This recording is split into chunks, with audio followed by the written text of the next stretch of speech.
Acho que eu não vou 30 minutos, mas deixa Deus usar, né? Abram as suas Bíblias, excepcionalmente comigo, hoje no texto, né, que vocês estão em campanha, em Atos 16, versículo 27, é isso?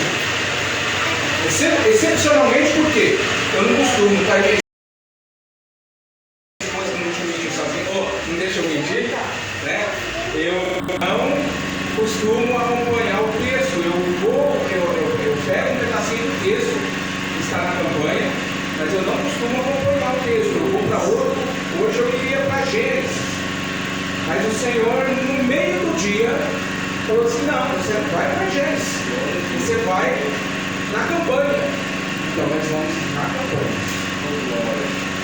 E o 27 diz assim, capítulo 16 de Atos, versículo 27, diz assim: então, acordando o carcereiro, e vendo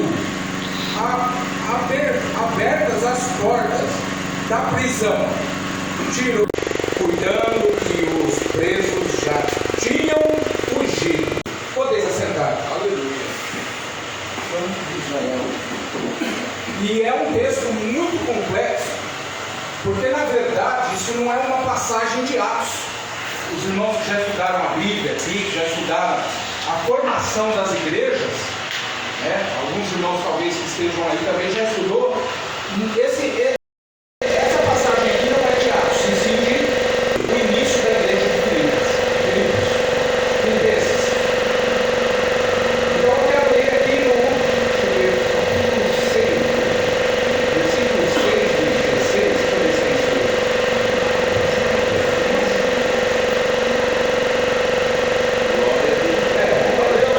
No versículo 6. Passando pela Frígia e pela província da Galácia. Não precisa de tudo, não. Obrigado. Deus abençoe. Foram impedidos pelo Espírito Santo de anunciar a palavra na Ásia. Repitam comigo. Foram impedidos pelo Espírito Santo de anunciar a palavra na Ásia.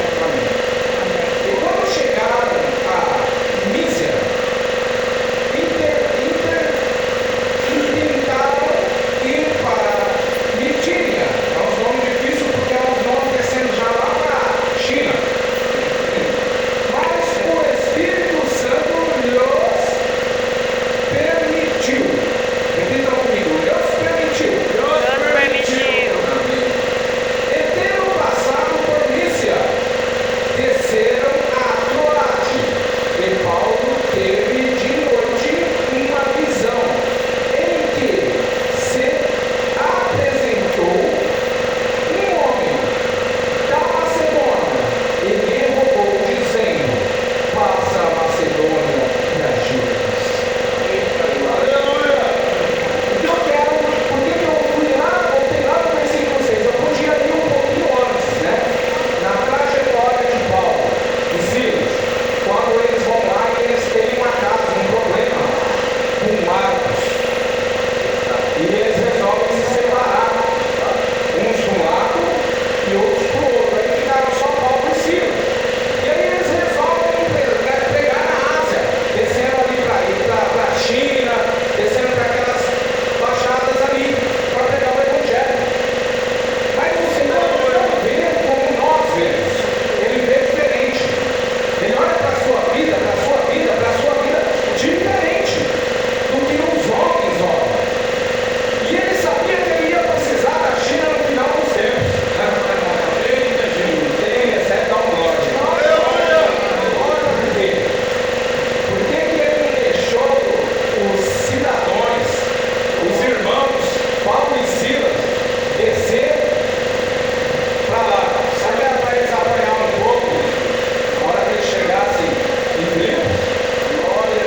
Porque muitas vezes nós temos que começar a mudar a direção, o rumo do que nós estamos fazendo, de como nós estamos agindo, estejamos.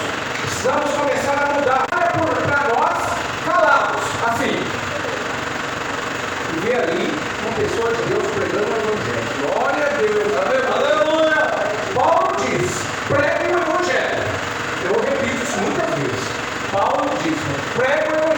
E se possível, com palavras. Aleluia! Glória a Deus, somos sal e luz do mundo.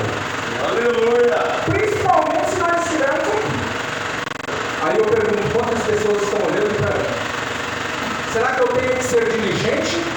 Ou será que eu tenho que ser veloz? Será que eu tenho que saber quando é de Deus ou não? Ou eu posso fazer de qualquer jeito? Será que eu tenho que cantar como eu canto no mundo? Ou eu tenho que louvar e adorar? Será que eu tenho que observar a igreja de modo diferente?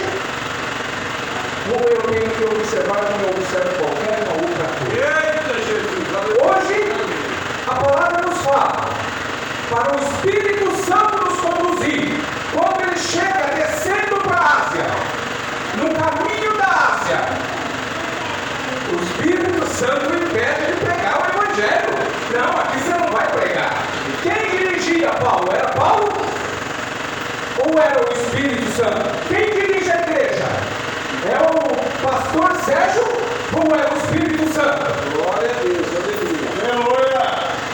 Nós precisamos entender o que o Espírito. Glória a Deus. Glória a Deus. Então ele entra. E a primeira coisa que ele faz, ele desce para a beira de um rio, junto à próxima cidade, que era Filipe. Junto à próxima cidadezinha pequena, que ele encontra, aonde ia se constituir uma igreja de Filipenses. E ali ele levanta um lugar de oração. Na beira de um rio. A palavra de Deus aqui, a Bíblia é aqui. Para quem quiser ver, na beira de um rio, ele vai e encontra um lugar de oração. Tem gente que acha que só no monte Deus fala. Não. Deus fala no monte, Deus fala em casa, Deus fala se precisar com você na rua, Deus fala com você no banheiro, você tomando um banho, e Deus fala com você até você pecando. Ele está ali falando, não faz isso, eu vou me afastar. Não faz isso, eu não gosto disso. O Espírito Santo não gostava da direção que Paulo estava tomando. Quem está entendendo, dá glória a Deus. Ou então diz misericórdia. Misericórdia. Aleluia, misericórdia. Veja bem, o que eu quero colocar para a igreja? Nós estamos em uma caminhada. E aí, de repente, a gente para orar na beira de um rio. Ah, tá bom aqui, eu acredito que não deveria estar só com Sírios, não. Isso vai ser provado lá perto do versículo 27, onde vocês leram, que é o versículo da campanha. E eles estavam muitos presos, não era um, e eram os crentes, porque o povo da cidade ele já era tudo mais ou menos comunado, né? Não, nós somos nós. Não tinha muito bandido que se dava bem lá, não. Então era o povo de Deus que estava preso. Então eles param para orar. Paramos para orar. E aí o Senhor falou assim: sobe para a cidade. Agora vocês já oraram. Vamos fazer a palavra de Deus. O Senhor está falando para nós. A palavra de Deus, ela tem que ser pregada com jejum e oração. Vigilância e oração.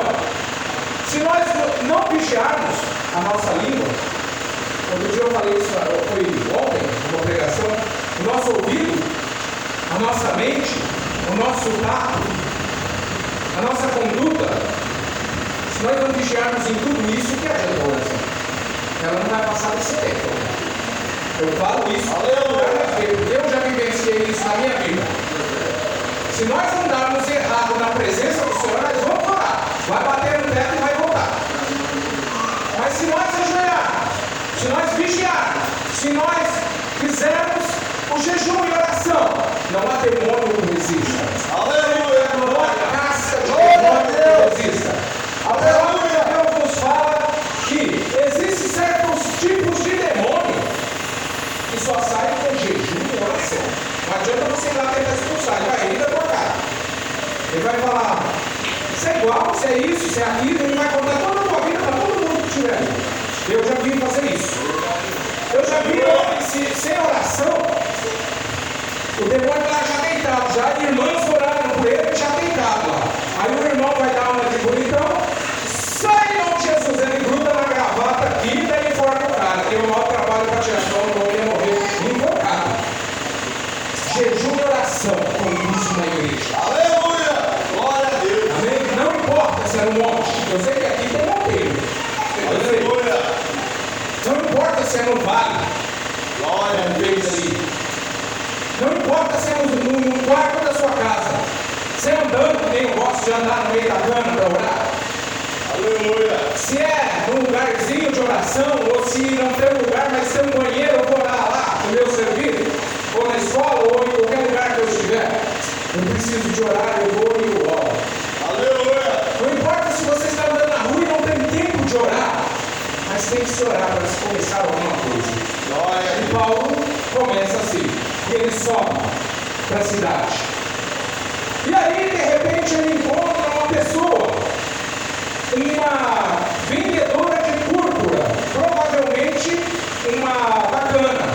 Nos nossos dias de hoje, quando a gente vê a pessoa passar de carrão, ou então vê um avião passando uma lavão bacana, ou então vê um carro poderoso, um carro de esporte importado, né?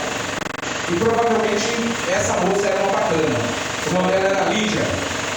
E ele encontra Lídia. E ali ele começa a pregar na beira da cidade. E Lídia presta atenção e aparentemente para Paulo, segundo o que eu li, dá-se a impressão que ela tinha Deus, que ela conhecia Deus. E detalhe, ela subiu da Ásia para negociar em Filipos. Ela veio de lá já.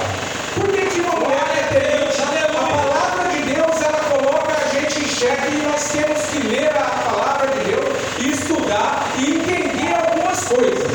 Por que de repente uma mulher que teme a Deus tem que sair da Ásia para sobreviver?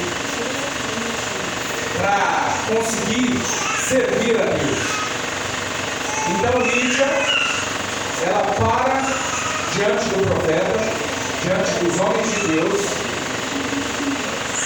e ela começa a prestar atenção na palavra. Quem é que está prestando atenção na palavra? Glória a Deus, amém? Então Lídia começa a prestar atenção na palavra. E ali ela se converte ao Senhor. Glória a Deus. Uma mulher que se diz bacana, veja bem.